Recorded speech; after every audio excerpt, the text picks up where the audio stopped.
একটা football stadium বানাতে কত টাকা লাগে, আর সেই স্টেডিয়ামটা যদি মাটিতে না বসিয়ে ৩৫০ মিটার উপরে আকাশে ঝুলিয়ে দিতে হয়, তখন সৌদি আরব ২০৩৪ বিশ্বকাপের জন্য ঠিক এই পাগলামিটাই করছে।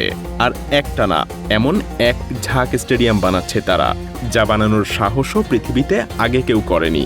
কিন্তু এই একটা স্টেডিয়াম তো শুধু গল্পের শুরু মাত্র। ২০৩৪ সালে ফিফা বিশ্বকাপের জন্য সৌদি আরব বানাচ্ছে এক ঝাঁক স্টেডিয়াম, আর পুরোটার পেছনে ঢেলে দিচ্ছে $২০ বিলিয়ন বেশি। ইতিহাসে এত বড় স্টেডিয়াম নির্মাণযোগ্য আর কখনো হয়নি।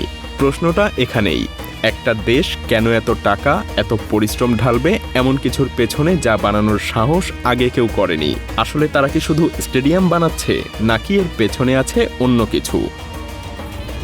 এই পুরো আয়োজনের মুকুট হবে রিয়াদের কিং সালমান ইন্টারন্যাশনাল স্টেডিয়াম।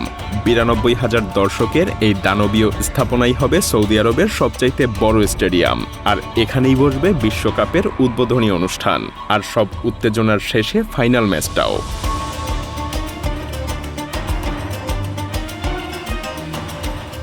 শুধু এই একটা স্টেডিয়াম বানাতেই লাগবে ৬০,০০০ টনেরও বেশি ইস্পাত আর ২.৫ লাখ ঘনমিটার কংক্রিট। এক টুকরো লোহানা, যেন আস্ত একটা লোহার পাহাড় মরুভূমির বুকে দাঁড় করিয়ে দেয়া। বাইরে থেকে দেখলে স্টেডিয়ামটার চেহারাটাও যেন একটা জাদু। সৌদি আরবের ঐতিহ্যবাহী জ্যামিতিক নকশা থেকে অনুপ্রাণিত এর বাইরের দেয়াল দিনের বেলায় থাকবে অস্বচ্ছ, আর রাত নামলেই সেটা হয়ে উঠবে স্বচ্ছ। আলো বের হবে ভেতর থেকে।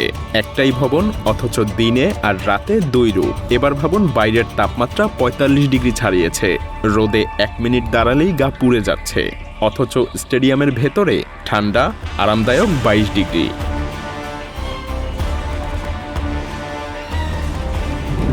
রিয়াদ থেকে একটু দূরে চলুন, কাদিয়ার পাহাড়ি অঞ্চলে। এখানে সৌদি আরব এমন একটা কাজ করেছে যা শুনলে যে কোনো ইঞ্জিনিয়ারের গায়ে কাঁটা দেবে। প্রিন্স মোহাম্মদ বিন সালমান স্টেডিয়াম। ৪৫,০০০ আসনের এই স্টেডিয়ামটা মাটির উপরে বানানো হচ্ছে না, বরং সরাসরি একটা পাহাড়ের গা খোদাই করে ভেতরে বসিয়ে দেয়া হয়েছে। স্টেডিয়ামের একটা দিক পুরোটা খোলা, সেখান থেকেই চোখের সামনে ভেসে উঠবে রিয়াদের গোটা স্কাইলাইন। কিন্তু আস্ত একটা স্টেডিয়ামকে পাহাড়ের গায়ে আটকে রাখা কি মুখের কথা? এর জন্য পাহাড়ের ভেতরে গেঁথে দেয়া হয়েছে ২৩০০টা বিশাল রক অ্যাঙ্কর, মানে ২৩০০টা লোহার নোঙর, যা স্টেডিয়ামকে পাথরের গায়ে আঁকড়ে ধরে রাখবে। ভূমিকম্প হোক বা আচমকা বন্যা, সবকিছুই সামলানোর হিসাব কষেই এই নকশা করা হয়েছে। উদ্দেশ্য প্রকৃতিকে হারানো না, বরং প্রকৃতির সাথেই মিশে যাওয়া। আর এখানকার মাঠটাও অদ্ভুত। মাত্র ৬ ঘন্টার মধ্যে এখানকার ঘাসের মাঠ বদলে ফেলা যাবে কৃত্রিম টার্ফে। ফুটবলের পর অন্য যে কোনো আয়োজনের জন্য মাঠ তৈরি করা যাবে নিমেষেই।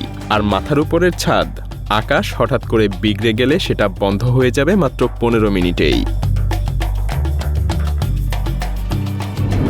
রিয়াদেই আছে একটা পুরো আইকন, ১৯৮৭ সাল থেকে দাঁড়িয়ে থাকা একটা স্টেডিয়াম, যাকে মানুষ আদর করে ডাকে তাঁবু নামে, কারণ এর ছাদটা দেখতে অবিকল বেদুইনদের তাঁবুর মতো।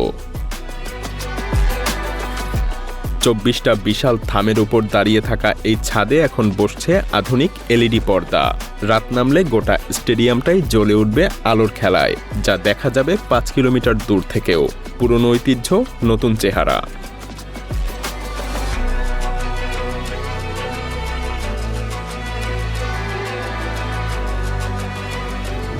আবার পূর্ব উপকূলে আলখোবারে উঠছে আরামকো স্টেডিয়াম, যার সামনের দেয়ালটা তৈরি ৪০,০০০ হালকা অ্যালুমিনিয়াম প্যানেল দিয়ে। সমুদ্রের বাতাসে সেগুলো নড়ে ওঠে, আর গোটা দেয়ালটা যেন সাগরের ঢেউয়ের মতো একটানা রূপ বদলাতে থাকে। এখানে ঠান্ডা রাখার কাজে লাগানো হচ্ছে সরাসরি সমুদ্রের পানিকে।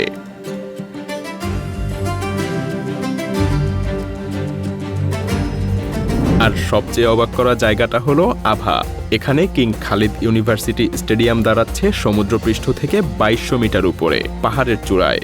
এত উঁচুতে বাতাসের চাপ কম, খেলোয়াড়দের শ্বাস নিতে কষ্ট হয়।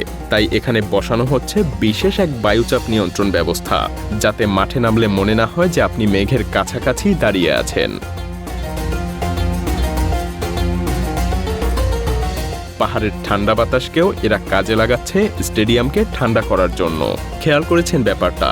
সমুদ্র হোক, পাহাড় হোক, মরুভূমি হোক, সৌদি আরব প্রতিটা জায়গার প্রতিকূলতাকেই বানিয়ে ফেলছে হাতিয়ার। গরমকে দিয়ে বিদ্যুৎ, সমুদ্রকে দিয়ে ঠান্ডা, পাহাড়ের বাতাস দিয়ে শীতলতা, এই সব কিছুকেই ছাপিয়ে যায় যে স্টেডিয়ামটা, সেটার গল্প শুনলে মনে হবে মানুষ বুঝি স্বপ্ন দেখাটাকেও নতুন করে সংজ্ঞায়িত করে ফেলেছে।